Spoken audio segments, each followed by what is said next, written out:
From VOA Learning English, this is the Agriculture Report. The western United States is not getting enough rain or snowfall. The dry area includes the state of California. Many of the fruits and vegetables eaten in the U.S. are grown there. Andy Domenegoni is a farmer in the California community of Riverside. His father, grandfather, and great-grandfather all farmed in the same area.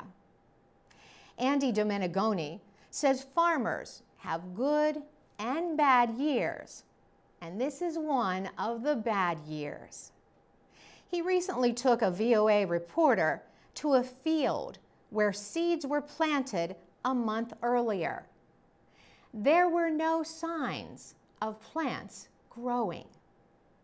Riverside is not the only area waiting for rain.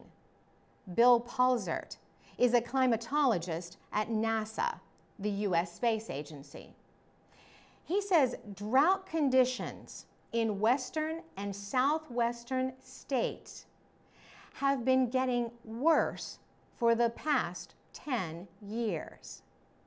He says many farmers are selling their cattle and other animals because of the lack of water.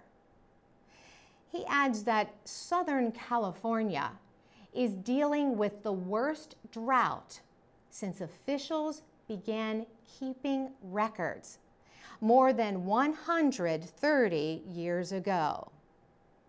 Milt McGiffin is a field crop expert at the University of California.